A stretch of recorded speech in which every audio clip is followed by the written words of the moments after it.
se você se concentre em Cristo Jesus aqui nessa noite. Amém? Quero compartilhar com vocês mais um testemunho da série de mensagens A Graça nos Alcançou, da série de testemunhos A Graça nos Alcançou, e hoje temos o prazer de compartilhar mais um testemunho e ver a graça de Deus alcançando a vida dos nossos irmãos.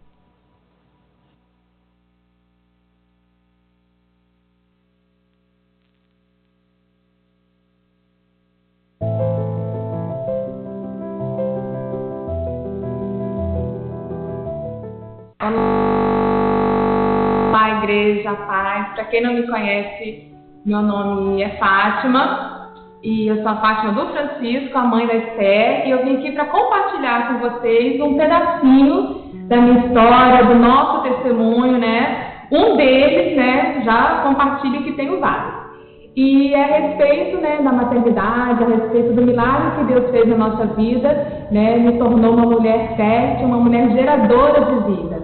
Para quem me conhece mais intimamente sabe, né, que durante 10 anos, eu e meu marido, nós tentamos, né, ter um filho, tentamos engravidar e tivemos muitas dificuldades, tivemos muitas barreiras e encontramos, derrubamos vários gigantes, né, e finalmente nós conseguimos, mas não foi fácil.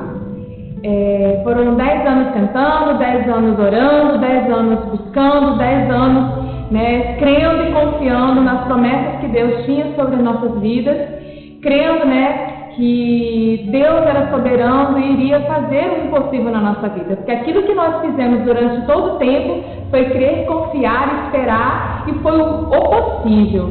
E quando finalmente o impossível aconteceu, né, que é quando Deus começa a agir na nossa vida, quando o poder soberano de Deus, ele começa a operar em nossa vida, foi então que nós conseguimos, depois de 15 tratamentos e diversas idas a médicos e clínicas, né, por todo o país, né, por todo o Brasil, nós procuramos, né, os recursos possíveis e humanos para conseguirmos então realizar o nosso sonho.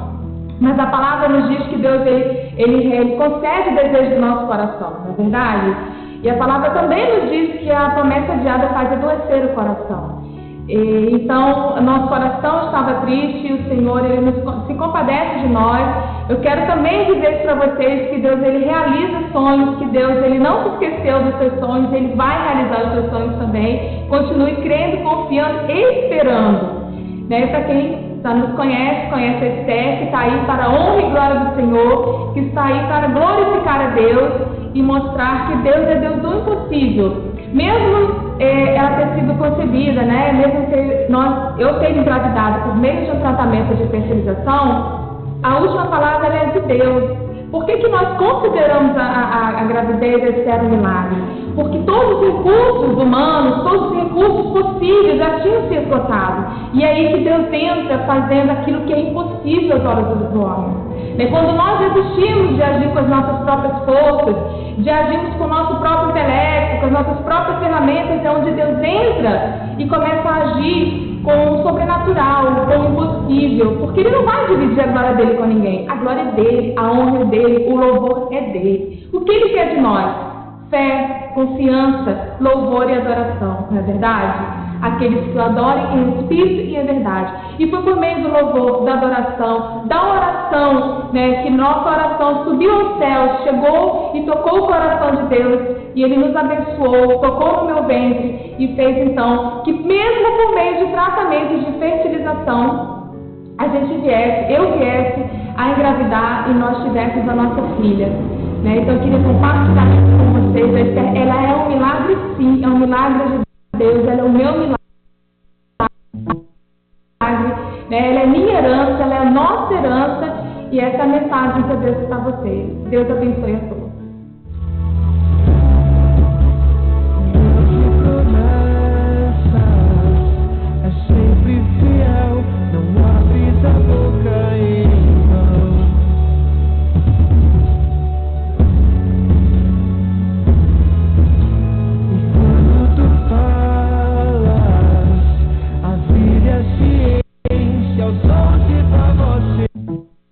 Seguirão.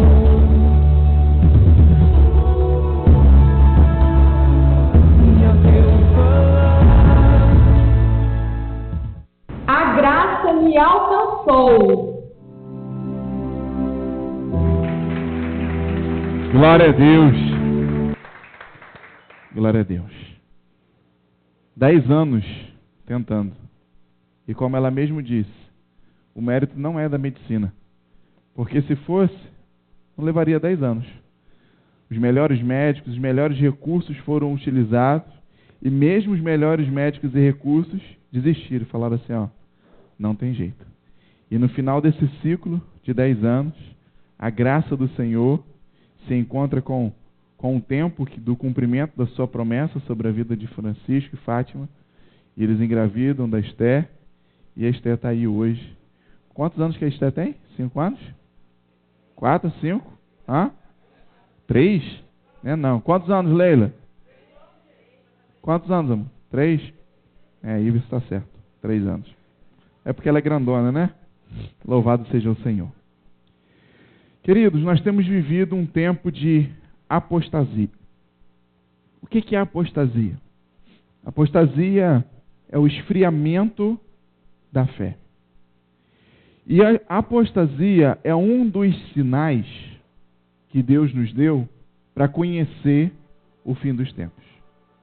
O apóstolo Paulo, o apóstolo Pedro, o apóstolo Tiago, foram homens que sempre falaram muito sobre a apostasia. E sempre associaram a apostasia com o fim dos tempos. Sempre disseram, vocês vão saber quando está se aproximando o fim dos tempos, quando muitos se desviarem da fé, quando muitos esfriarem a sua fé, quando muitos perderem a sua fé. E esse vai ser um dos sinais, se não o maior dos sinais para esse tempo. E inclusive uma grande ferramenta também que foi muito alertada por esses apóstolos, que é uma estratégia para que cause essa apostasia, esse esfriamento da fé, são os ensinos errados. E antigamente, inclusive, esses apóstolos se reuniram, eu estava conversando isso com os meus alunos do seminário, lá na Escola Princípio do Reino, na aula passada. Os apóstolos se reuniram e montaram uma estratégia, pediram às pessoas que geralmente eram os anfitriões, que recebiam os apóstolos e que recebiam os missionários quando chegavam em determinadas cidades, e eles se reuniram e pediram a esses anfitriões, que tinham o costume de receber as pessoas na sua casa, para não recebê-los. Quando vier tal pessoa assim, quando vier tal pessoa assim para falar aqui, para ensinar aqui, não deixa dormir na sua casa, porque é um falso mestre, é um falso profeta. Tem o objetivo de ensinar as escrituras de forma distorcida para confundir a fé das pessoas e afastar as pessoas da fé em Cristo Jesus. E hoje, nesse tempo, infelizmente, só isso não é suficiente. Porque por mais que uma pessoa não receba alguém aqui em Macaé que quer pregar coisas distorcidas sobre o reino, mas o cara entra aqui em Macaé, entra na sua casa, no seu trabalho, através do seu celular, do seu computador, do seu tablet, entra através da televisão. Então hoje o avanço tecnológico nos ajuda muito, possibilita muito a gente crescer também, aprender, ser edificado, mas da mesma forma também ampliou a possibilidade dessas heresias sendo ensinadas, os ensinos errados sobre Cristo sendo disseminados, dissipados, e automaticamente nós estamos desviando da nossa fé, enfraquecendo a nossa fé. Eu conheço uma pessoa, uma pessoa muito próxima que se enrolou na sua vida de fé por um tempo por causa disso. Tentando beber de muitas fontes, tentando escutar muitas pessoas, tentando buscar muitas informações teóricas de vários lugares. E aquilo ali culminou em uma confusão na cabeça dele. Ele estava ali com linhas e fios embolados na sua cabeça, um emaranhado, que ele chegou a ponto de... Ele ouvia tal pessoa e a pessoa ensinava porque acreditava de uma forma e ensinava de uma forma. E ele gostava muito de uma outra pessoa e ouvia muito também, a pessoa ensinava porque acreditava de outra forma. E assim vários. E ele respeitava e ouvia todos, mas chegou um momento que ele falou assim, e agora, no que eu vou acreditar? Nisso, nisso, nisso ou nisso? Quer saber? A partir de agora eu não acredito em nada. E então se apostatou da fé, se desviou, se enfraqueceu e passou por um tempo não acreditar em mais nada. Em função desses ensinos errados e que estão disponíveis em todos os lugares. Hoje podemos comprar um livro e ali adquirir muitos ensinos, princípios errados, distorcidos. Hoje podemos entrar na internet, no YouTube, em qualquer outro canal e acessar ali pregações, aulas, ensinos totalmente errados. Nós podemos entrar ali e ouvir pessoas com convicções, com muita propriedade falando de uma coisa com você, mas algo que o apóstolo Paulo chama de sofisma, um engano disfarçado de verdade. E muitas das vezes nem essa pessoa sabe o quanto ela está te ensinando errado. Na verdade, ela está ensinando com toda a convicção que ela está certa. Mas na verdade ela também está sendo vítima desse engano, desse sofisma, um engano disfarçado de verdade. E então nós temos vivido esse tempo onde pessoas têm se afastado da fé.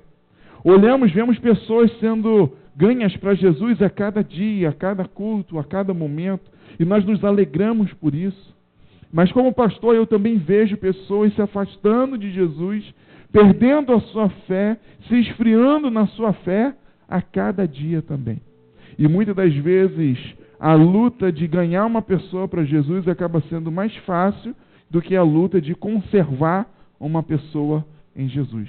Conseguir consolidar uma pessoa e conseguir discipular, treinar ela nesse tempo tem sido um grande desafio. Por isso, nessa noite, eu trago uma orientação para você. Você que está nos caminhos do Senhor, você que está com a sua fé fortalecida ou sendo fortalecida, não se permita ser refém dessa estatística.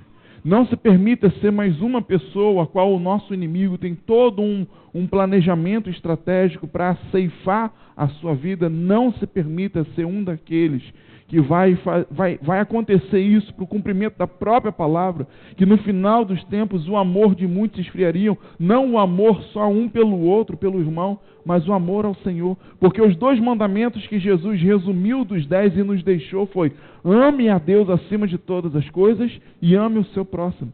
E quando o amor se esfria o amor por Deus. Quando o amor se esfria o amor pelo próximo. E quando não amamos a Deus e quando não amamos o próximo, não estamos fazendo mais nada que Deus quer que nós façamos. E então isso quer dizer que nós estamos totalmente desviados. Muitas das vezes a pessoa está até indo na igreja, mas está desviado do reino, do propósito, do centro da vontade de Deus para a sua vida. E com isso, uma grande perda de princípios, de valores, uma decadência moral e ética que a nossa sociedade tem observado. Pessoas totalmente desviadas dos princípios do Senhor, do caminho do Senhor, e com isso os seus valores, os seus princípios também são totalmente distorcidos, e uma grande decadência moral e ética da nossa sociedade. Porque nós temos que entender que os responsáveis por conservar a moral e a ética da nossa sociedade é a igreja. A tendência é que lá fora muitos realmente percam a moral, a ética e deixem os princípios e os valores de lado. Mas nós somos aqueles responsáveis para conservar esse princípio. Conservar o princípio e os valores da família dentro da nossa casa. Conservar os princípios e os valores da honestidade, da fidelidade, do amor ao próximo. Somos nós os responsáveis por guardar isso. Por muito tempo, Deus permitiu que um objeto chamado Arca da Aliança guardasse a presença de Deus. E então, quando nós temos a migração do Antigo para o Novo Testamento, que Jesus morre e ressuscita ao nosso favor, e então Deus deixa de usar esse objeto chamado Arca de Aliança para que a presença de Deus fosse guardada, e agora divide comigo e com você a responsabilidade de guardarmos a presença de Deus. E então nós, como igreja do Senhor, como templo, como tabernáculo que somos, temos a responsabilidade de carregar a presença de Deus.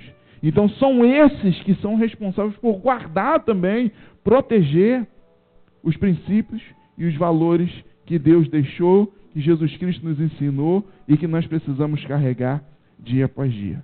E infelizmente a cultura gospel, como eu costumo ensinar, e eu não gosto desse nome gospel, eu não gosto dessa cultura gospel, porque essa cultura ela pega o evangelho, ela pega o cristianismo e tira só os pontos favoráveis, só aquilo que dá dinheiro, que dá fama, que dá lucro, e utiliza isso puramente como se só isso fosse o Evangelho. Usa como se só isso fosse o cristianismo. E, na verdade, o cristianismo, o Evangelho, é muito mais do que isso. E por muito tempo essa cultura gospel foi ensinada, amassada aqui no Brasil sobre as nossas vidas. E a principal questão da cultura gospel é ensinar as pessoas a buscarem a bênção. A todo momento se ensina isso. Busque a bênção. Músicas que ensinam, você tem que perseguir a sua bênção. Você tem que buscar a sua bênção. Não solte o anjo até ele não te entregar a bênção. Se o anjo não te entregar a bênção, você não deixa ele embora. Aí o coitado perde o ônibus, perde o metrô, perde o horário de prestar conta para Deus, porque você está segurando ele e não vai deixar ele embora enquanto não te entregar a bênção. Livros que ensinam isso, não, pede a Deus, coloca Deus na parede, porque Deus está aí para abençoar e você tem que botar Deus na parede. Se ele não te abençoar, você não deixa embora, cerca Deus de um jeito ou de outro. E pregações e tantas coisas que nos ensinam isso. O negócio é a bênção. Corre atrás de uma bênção, que Deus tem uma bênção para você. E infelizmente ensinam pessoas a buscarem e perseguirem a bênção. Mas na verdade não ensinam a pessoas a buscarem o abençoador. E então o resultado disso é como uma das parábolas que Jesus nos ensinou. As casas, duas casas, uma edificada sobre a areia e outra edificada sobre a rocha. As duas casas tiveram uma tempestade que veio sobre ela, vento, água, chuva. E então essas duas casas que tinham sido construídas da mesma forma, uma ela desmorona, ela desce e ela fica em ruínas, e a outra casa ela continua firme. E então a pergunta é: qual a diferença de uma casa para outra? Foi a base, o fundamento, a fundamentação a qual essa casa foi construída. E a cultura gospel tem essa proposta. Não quer nos impedir de construirmos as nossas casas, muito pelo contrário, estão nos ensinando a construir as mansões, de buscar o dinheiro, de buscar a fama, de buscar o sucesso, de buscar muitas coisas. Mas na verdade acaba sendo uma construção em cima da areia. E na primeira dificuldade que nós enfrentamos na nossa vida, que é normal, na nossa vida cotidiana, e o próprio Jesus nos advertiu disso: no mundo vocês terão aflições. Quando enfrentamos a primeira dificuldade, é exatamente aí que a nossa casa desmorona, que vem tudo abaixo, vira ruínas, e a gente fica simplesmente desesperado. Porque a cultura gospel, ela não nos dá fundamento. Ela não nos dá base, ela simplesmente nos ensina a construir, mas não nos ensina o que nós temos que ter na nossa fundação. E então, quando vem a primeira tempestade, que é normal que venha sobre todas as áreas das nossas vidas, nós não temos o firme fundamento da fé que o apóstolo Paulo ensinou para que a casa permaneça de pé. E as casas caem. E é por isso que vemos tantas pessoas se desviando. As pessoas usam principalmente, Deus abençoou, ela consegue a tal bênção dela. Aí ela solta o anjo, deixa o anjo embora, e o anjo vai para um lado e ela vai para o outro. Após receber uma grande bênção, é exatamente aí que a pessoa foge, some também. Ou não, é exatamente no momento que ela está passando por uma prova, por uma dificuldade, é o momento que ela foge também. E então, para essas pessoas que não têm fundamento, qualquer hora, qualquer momento, é momento de se desviar. Qualquer momento é momento para se apostatar. Deus está abençoando, está fazendo prosperar. O que ela faz? Some. Está na prova, está passando por dificuldades. O que ela faz? Ela some. E a pergunta é: por que isso acontece? Por falta do firme fundamento, da base que nós precisamos ter sobre as nossas vidas.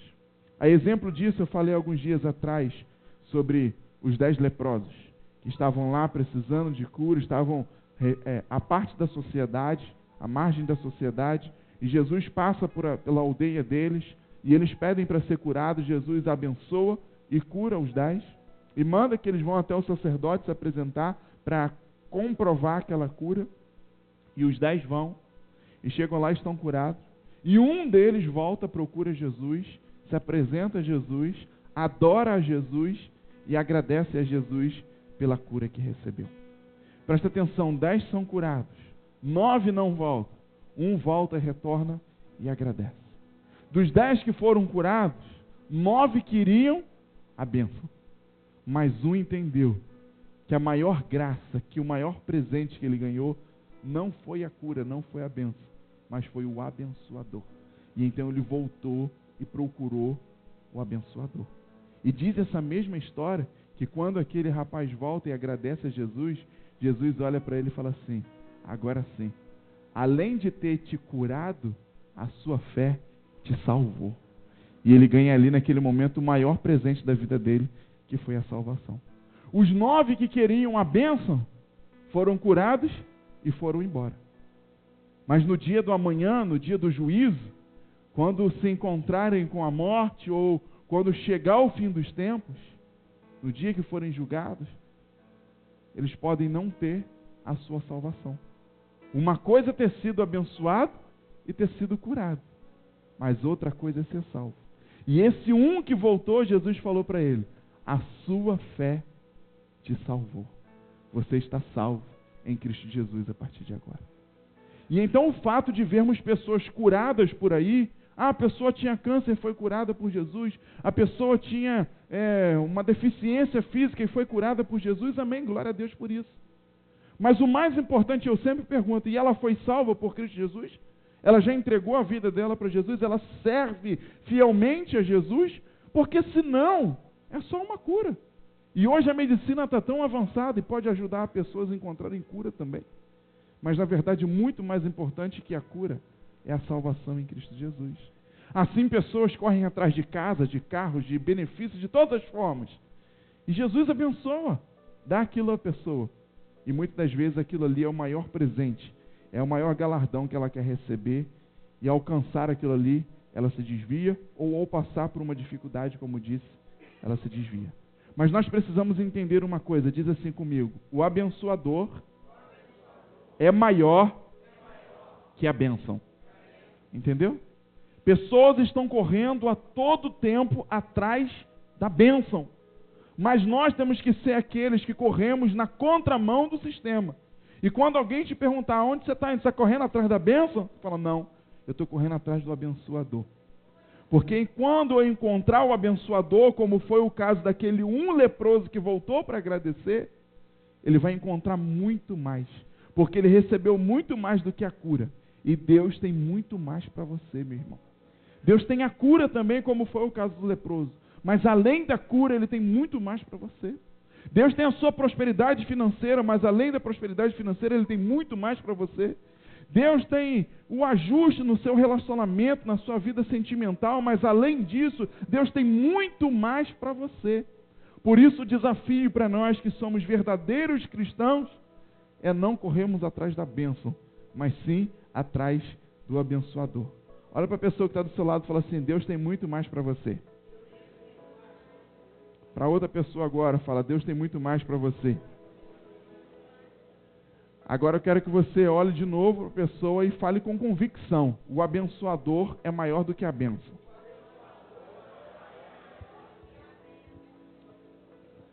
O tema dessa mensagem que estamos refletindo nessa noite é: o Senhor te abençoe e te guarde. O pessoal está achando que é um momento de semente.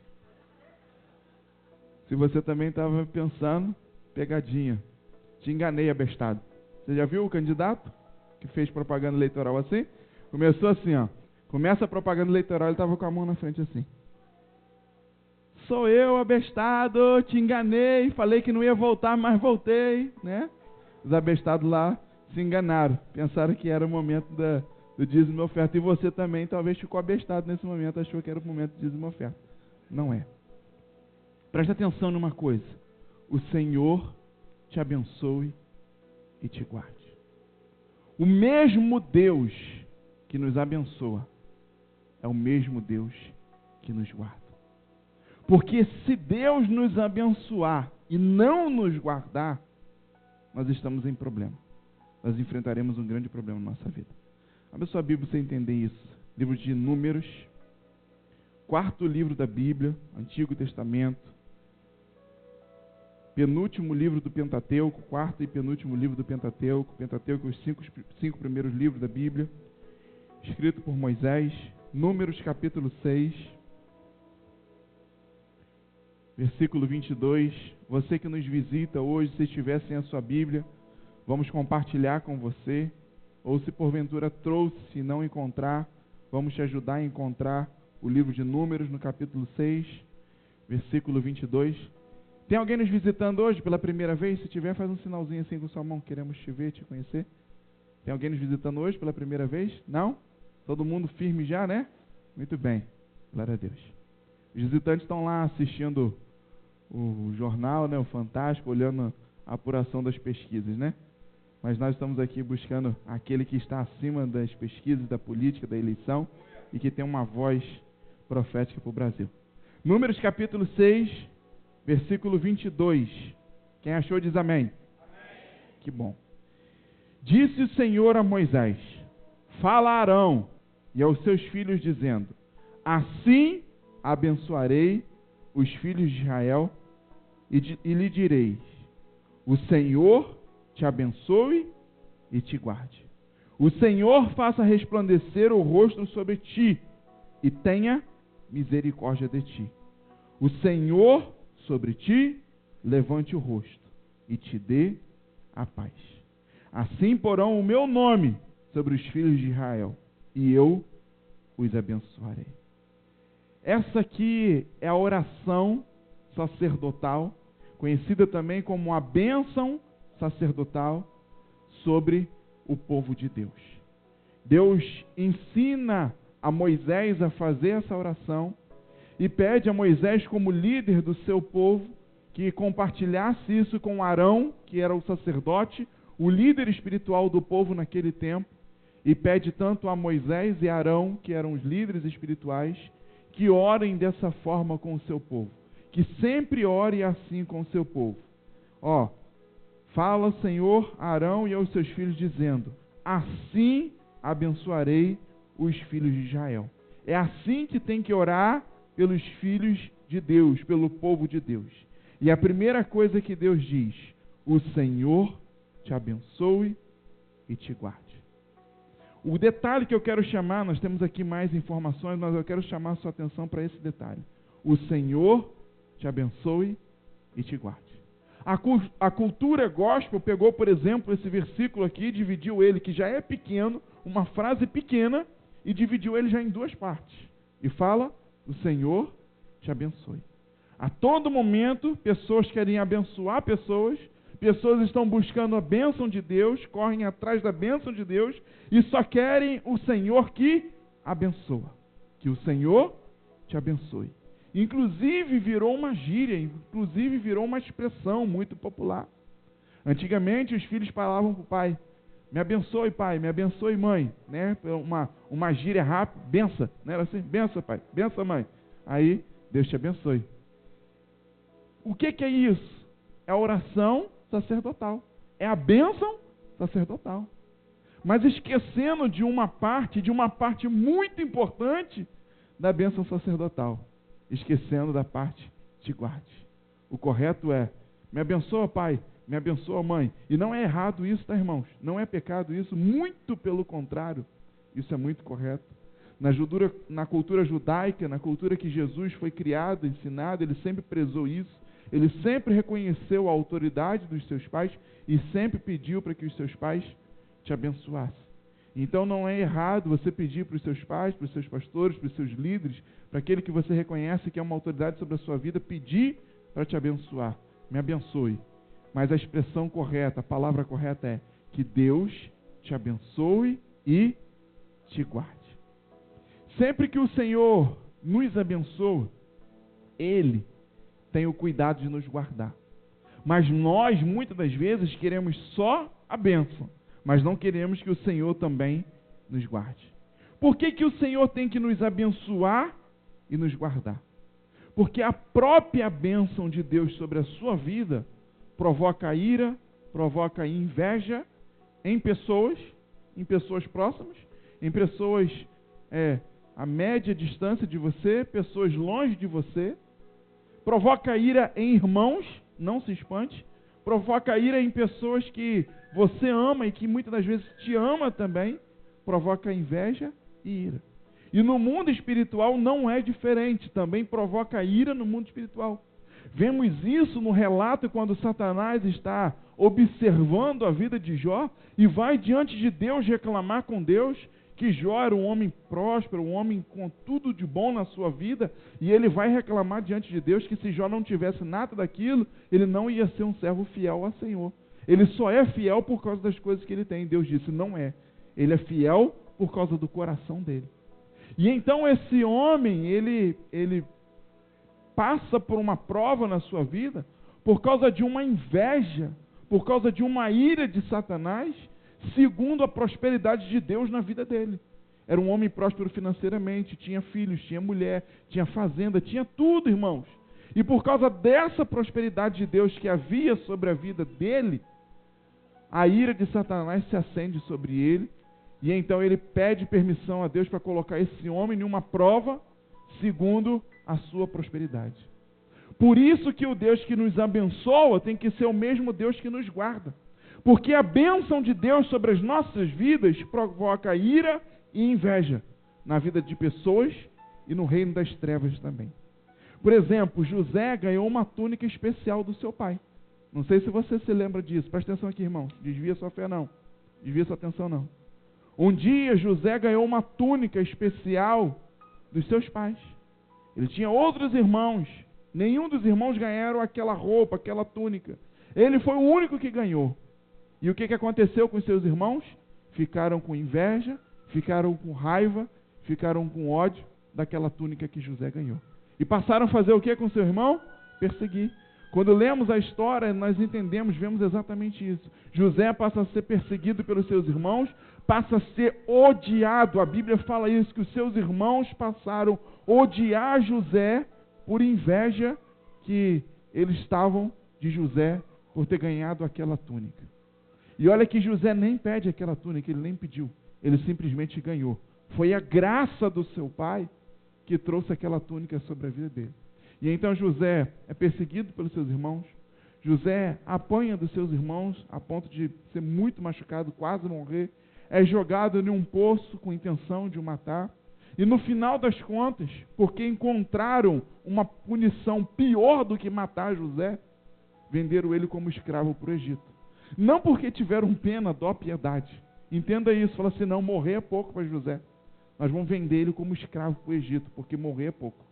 E então pegam José e vendem como escravo para o Egito. Nós precisamos entender que a bênção do pai de Jacó sobre a vida de José trouxe ira, despertou ira e inveja dos seus próprios irmãos sobre a vida dele. Isso não deve servir de parâmetro para você não acreditar em ninguém mais, não confiar em mais ninguém.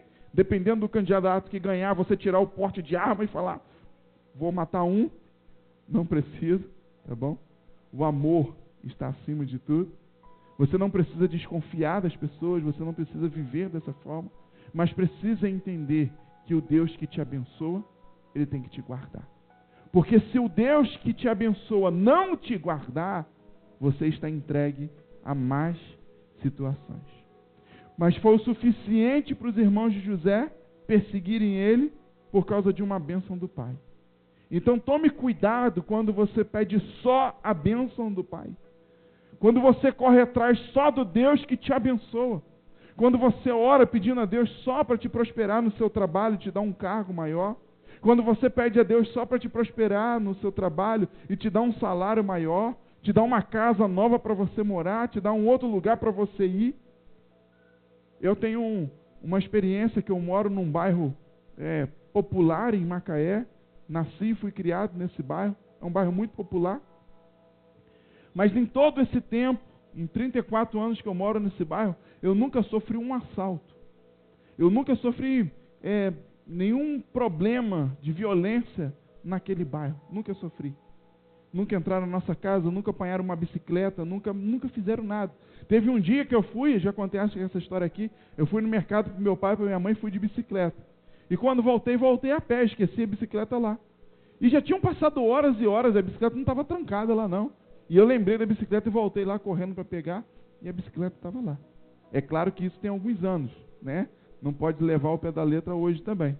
Mas, por exemplo, eu saio de vez em quando lá, deixo a bicicleta, vou no hortifruti, vou não sei aonde, ninguém pega nada. Nunca entraram na nossa casa. Já aconteceu de a gente sair, de ir para lugares, ficar horas e horas e a nossa casa ficar aberta, o portão esquecer aberto. Ninguém nunca entrou lá. E então, às vezes, eu oro e falo, Senhor, me abençoa, me dá uma casa, me dá uma casa, me dá uma casa. Aí Deus me abençoa, manda para um bairro nobre na cidade. E já aconteceu isso, já vi casos como esse. A pessoa chega lá num bairro nobre, 15 dias que está lá, é assaltada. Entra na casa dela, leva televisão, geladeira, fogão, leva tudo. Aí tem que fazer enxoval tudo de novo, porque não tem mais nada dentro de casa, porque o ladrão levou tudo. E o que é isso? É esse tipo de oração. A oração dizendo, Senhor, me abençoe, Senhor, me abençoe, Senhor, me abençoe. Mas esquecemos de pedir para que o mesmo Deus que nos abençoe, nos guarde. Nos preocupamos só em ser abençoado. Só em comprar um carro, só em ter uma casa, só em ter um trabalho, só em ter dinheiro, em salário, só preocupamos com a bênção. E esquecemos da guarda de Deus, da proteção. E nós achamos que Deus nos proteger é obrigação dele. Ele está sendo pago para isso. E tem alguns que dão 10% e acham que estão pagando a ele como um garçom, que você dá 10% e ele te serve, acha que está pagando a Deus para Deus te proteger, é uma obrigação de Deus. Mas na verdade não é. É a misericórdia do Senhor, o versículo que nós lemos diz isso, que o Senhor tenha misericórdia de ti. E é a misericórdia de Deus que desperta a guarda do Senhor sobre as nossas vidas. E então nós temos que entender que muitos são ignorantes e querem só que Deus abençoe. Mas nós somos aqueles que temos que buscar a bênção e a proteção de Deus. A nossa oração a todo tempo tem que ser, Senhor, me abençoe e me guarde. Quando você orar pela sua vida, ore desse jeito, Senhor, me abençoe e me guarde. Quando você orar pelos seus filhos, ore desse jeito, Senhor, abençoe e guarde os meus filhos. Senhor, abençoe e guarde a minha esposa e o meu esposo. Senhor, abençoe e guarde o meu trabalho. Senhor, abençoe e guarde. Você pode dizer assim, que o Senhor... Ih, está fraco. Vamos repetir. Que o Senhor me abençoe e me guarde. Em nome de Jesus. Amém? Creia sempre que esse Deus que é poderoso para te abençoar, Ele também é poderoso para te guardar. Refletindo ainda sobre a história de José, nós pensamos o seguinte, e aí, o que aconteceu então com José? Porque Deus abençoou José, deu a túnica para ele, deu um sonho para ele, e não guardou ele, não quer dizer que seja assim. Nós sabemos que José apanhou, foi para o poço, foi vendido como escravo, e depois piorou, que quando estava lá como escravo, parecia que começou a prosperar. E depois foi perseguido e foi para a prisão, ficou preso no Egito também, foi condenado no Egito também. E a pergunta é exatamente essa, o que aconteceu no caso específico de José? Presta atenção numa coisa. Essa prisão que José esteve no Egito, apanhado dos irmãos, no poço, nada disso fez parte dos sonhos de José. Quando nós vamos lá ler a história de José e lemos o sonho que Deus dá para José, nada disso está no sonho. Deus dá um sonho para ele, a qual espigas de milhos estão em pé e de repente algumas se dobram, se curvam e só uma fica em pé. E exatamente isso, mostrando os seus irmãos, mostrando povos e nações se dobrando, se curvando diante de José, diante de uma autoridade, de um governo que Deus daria a José. E então, quando olhamos para esse sonho, nós vemos que os seus irmãos estão se ajoelhando diante dele, vemos que tem prosperidade no sonho, que tem conquista no sonho, mas a prisão ninguém consegue enxergar, ninguém consegue interpretar aonde está a prisão, aonde está o fato de José se apanhar, ser maltratado, perseguido pelos irmãos, e isso não consta no sonho de José. Mas presta atenção de uma coisa, mesmo que algumas coisas não façam parte dos nossos sonhos, fazem parte do plano de Deus. Fala assim comigo, a prisão não fazia parte do sonho de José, mas fazia parte do plano de Deus. E é exatamente isso que você tem que diferenciar na sua vida. Porque senão também a gente começa a achar que tudo é inimigo, que tudo é irmão, que tudo é inveja. Coloca lá o olho de boi atrás da porta, o copinho com água atrás da porta, né? Coloca galho de arruda, coloca comigo ninguém pode, tudo lá, porque é por causa da inveja dos outros.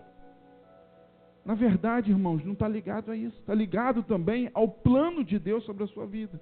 Por isso que você tem que se entregar e confiar naquele Deus que te guarda. Porque o Deus que te abençoa é o Deus que te guarda. Por incrível que pareça, o Deus que abençoou a José, dando uma túnica para ele e dando esse sonho para ele, foi o Deus que guardou ele. Porque não deixou ele morrer, guardou ele quando estava apanhando os seus irmãos, guardou ele naquele poço, guardou quando foi vendido por escravo. Potifar, o general do exército do Egito, comprou José. Qualquer um podia comprar, mas um homem de autoridade de governo, porque o sonho de Deus era levar José até o governo do Egito. E então, como se não fosse suficiente, a mulher de Potifar arruma uma cilada para ele, e ele é preso também. E meus irmãos, acredite, mesmo em todo esse tempo, Deus estava aguardando José. Porque diz a Bíblia que em tudo Deus fazia José ser próspero. Mesmo em uma terra distante. E já preguei aqui algumas vezes para vocês. Até que José tem 2 filhos e dá o batismo, dá o nome dos seus filhos, dizendo: Deus me fez superar os traumas que eu vivi desde a casa do meu pai, e Deus me fez também prosperar em uma terra de aflição. E ali José reconhece: o Deus que me abençoa é o Deus que me guarda, porque me guardou em toda a minha carreira, em toda a minha caminhada. Independente do que você esteja vivendo hoje, independente do que você esteja passando hoje, entenda uma coisa: Deus quer te abençoar e quer te guardar. Agora você precisa permitir a proteção de Deus sobre a sua vida também. Porque muitas vezes Deus fala com você: não vá em tal lugar, e você quer ir. Talvez muitas das vezes Deus fala com você: não faça tal coisa, e você quer fazer. Talvez muitas das vezes Deus fala para você: não tome tal decisão, não faça tal escolha, e você segue o seu coração humano e quer fazer. Eu ensino isso muito lá em casa para Azaf e para Radassa. Eu falo: obedeça o seu pai e a sua mãe, porque fazendo isso você vai se proteger. Porque tem momento que o pai e a mãe falam assim: não atravessa a rua não. Aí a criança olha para um lado e para o outro, ela não está vendo o perigo e atravessa. Mas nós enxergamos um perigo onde a criança não enxerga. Nós conhecemos melhor a lei da física, da gravidade, do que uma criança. Não sobe aí, a criança não vê perigo em subir. E de repente, quando o pai e a mãe falam: não sobe, por quê? Porque a gente sabe que pode cair, pode machucar. E de repente cai e machuca. Isso já aconteceu várias vezes lá em casa, com Azaf, com Radassa. Então Deus é dessa forma com a gente, quer nos proteger a todo momento. E sempre nos fala: não faz tal coisa, não vai em tal lugar, não toma tal decisão. Mas muitas das vezes nós não estamos atentos que Deus quer nos proteger também, e só estamos atentos ao Deus que quer nos abençoar, e não seguimos aos conselhos, às orientações, às direções que Deus está dando para a nossa vida. Então receber, aceitar o Deus que nos guarda, é estar atento a todos os conselhos. Não só os conselhos que vão nos fazer prosperar, mas os conselhos também que vão nos proteger. Porque quando você receber um conselho: não faça tal coisa, não vá em tal lugar, não haja assim, não fale isso, siga esse conselho, essa orientação. Porque muitas das vezes pode não ser para a sua prosperidade, mas é para que Deus possa estar te guardando em meio a todas as dificuldades que vão surgir ao longo da nossa vida, da nossa caminhada. Por isso, nunca reclame quando você estiver passando por algo. Se você crê que o Deus que abençoa e o Deus que guarda está sobre a sua vida, não reclame do que você está passando. Porque a prisão pode não fazer parte do seu sonho, mas faz parte dos planos. E muitas das vezes, na verdade, na grande maioria das vezes, Deus dá um sonho para a gente, aonde Ele vai nos levar, o que Ele vai fazer na nossa vida, o resultado. Mas o processo, como isso vai acontecer, Ele não nos mostra. E a prisão fazia parte do processo da vida de José.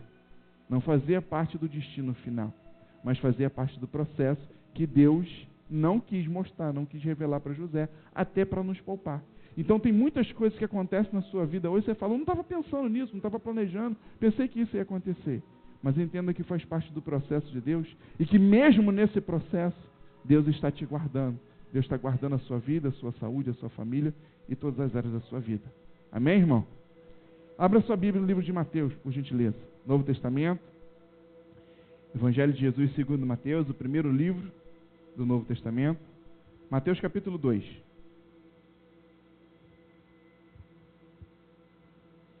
E eu vou finalizar com esse entendimento para você. Mateus capítulo 2, versículo 1. Mateus 2, 1. Quem achou diz amém. Tendo Jesus nascido em Belém, da Judéia, em dias do rei Herodes, eis que vieram os magos do Oriente a Jerusalém. Isso aqui já ensinei, né? É só uma curiosidade, é só uma historinha aqui. Quantos magos que vieram? Uns magos, tá? Essa história de 3 reis magos é história que te inventaram, tá bom? É a história lá do presépio, que você olha para o presépio e lá tem 3 e você ficou a vida toda achando que são 3 reis magos. Mas a Bíblia não quantifica. Vieram alguns reis. E então eram alguns reis do Oriente para Jerusalém. E perguntaram, onde está o recém-nascido rei dos judeus? Porque vimos a sua estrela no Oriente e viemos para adorá-lo. Tendo ouvido isso, alarmou-se o rei Herodes e com ele toda a Jerusalém. Só até aqui. Pode deixar aberto aí que eu vou te mostrar um negócio daqui a pouco. Quando Jesus nasceu, Deus deu várias referências para a humanidade. E uma delas foi essa estrela que nós acabamos de ler. Uma estrela que começou a brilhar, que brilhava no céu e ia se movendo, até que ela estacionou em cima da cidade de Belém. E o propósito dessa estrela era para anunciar para reis, magos, que estavam andando, muitos a sua vida toda, alguns nasceram bebê na caminhada, nasceram enquanto os seus pais já estavam na jornada de procurar o rei que nasceria. E então pessoas que estavam viajando há muitos e muitos anos na sua vida por causa de uma promessa que nasceria um rei que libertaria todo o povo, e pessoas que viajavam há muitos anos para ir adorar esse rei e levar presentes, ofertas para esse rei. E então essa estrela, que hoje em dia a gente chama de estrela cadente, por exemplo, uma estrela que foi se movendo, foi um sinal da profecia que esses reis já tinham recebido para seguir essa estrela. E quando viram essa estrela se movendo, entenderam, chegou a profecia, vamos seguir a estrela. E a estrela foi movendo, até que chegou em cima da cidade de Belém, ela parou, ela estacionou. E esses reis chegaram na cidade de Belém e falaram assim, ele está aqui. Porque a estrela trouxe a gente de muito longe, milhares e milhares de quilômetros, nós viemos perseguindo essa estrela, até que nós chegamos aqui, essa cidade, e ela parou. E então eu tenho certeza que ele está aqui. E esses reis começaram a perguntar a pessoas, vocês viram o menino que nasceu há pouco tempo? Vocês já ouviram falar que vai nascer o Salvador dos judeus, o Rei dos judeus aqui? E alguns não sabiam, falaram, não estou sabendo de nada não. Pois é, mas vai nascer, a estrela está aqui e está avisando isso. Por causa dessa estrela, pessoas seguiram para adorá-lo. Por causa dessa estrela que Deus faz brilhar sobre Jesus, pessoas seguiram para adorar Jesus e para levar a oferta para Jesus. Mas olha que ironia, nós lemos aqui no versículo 3, tendo ouvido isso, alarmou-se o rei Herodes, e com ele toda Jerusalém. E a continuação da história vai dizer que por causa dessa mesma estrela que estava brilhando em cima de Belém, Herodes começou a perseguir as crianças em Belém, mandou matar as crianças, um homem muito cruel que já tinha mandado também matar mulheres, sogras e filhos, também um homem muito covarde. E esse mesmo homem agora manda matar todas as crianças recém-nascidas em Belém.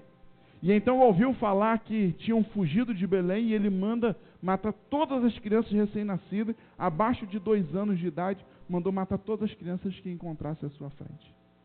E então, por causa de uma estrela que brilha, pessoas seguem, adoram e ofertam.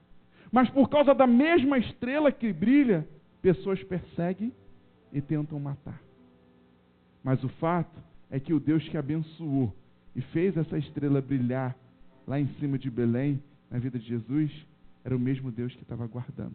Olha comigo aqui nos versículos posteriores, aqui ainda no capítulo 2, no versículo 13.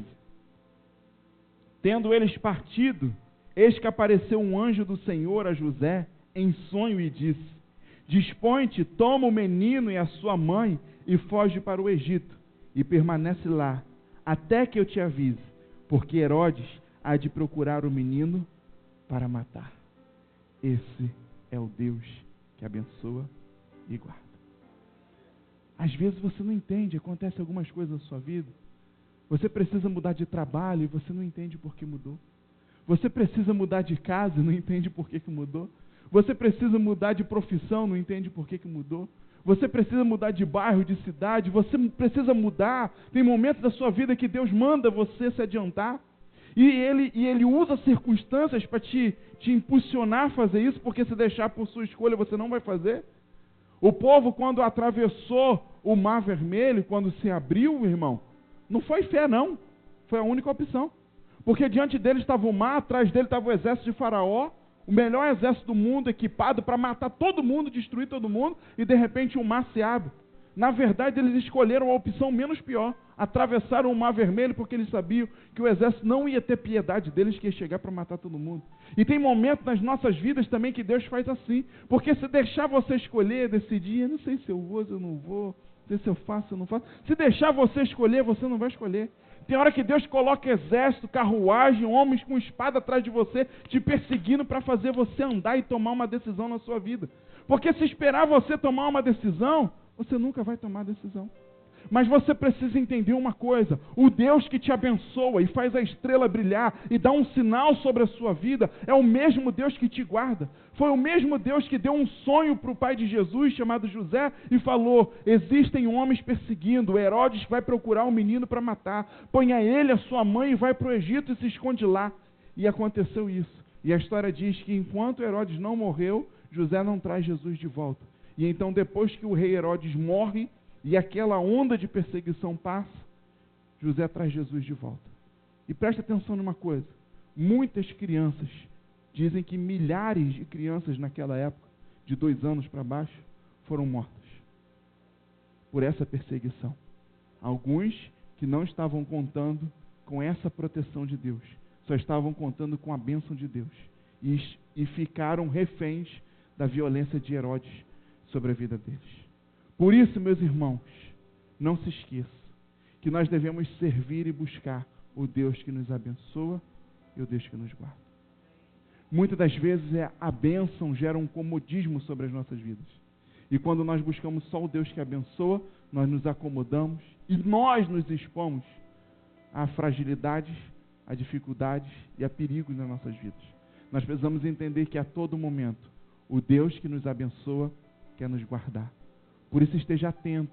Deus deu um sonho para José, falou: José, põe o seu filho e a sua mulher e vai para o Egito. Se José não faz isso, é claro que eu estou contemporizando, mas a proteção de Deus era maior do que isso. Mas se José não fizesse isso, Jesus estava em perigo. E quem sabe que Herodes, por exemplo, podia chegar lá e matar. Não estou dizendo que aconteceria isso, porque Deus iria usar outra forma para proteger, para que a sua promessa se cumprisse. Mas quando nós deixamos de fazer aquilo que Deus está mandando, que seja simples no nosso trabalho, na nossa vida pessoal, na nossa vida profissional, na nossa vida de relacionamentos, na escola, na faculdade, coisas simples que Deus nos manda fazer, e muitas das vezes não fazemos, nós estamos ignorando a proteção de Deus que é sobre as nossas vidas. Então esteja atento. Quando Deus te move de lugares, quando Deus te leva para lugares, quando Deus sopra o vento dele e faz você se movimentar, é porque Ele quer te proteger. Quem sabe que naquele lugar, naquele bairro, naquela cidade, naquele trabalho, naquele lugar, você corria risco.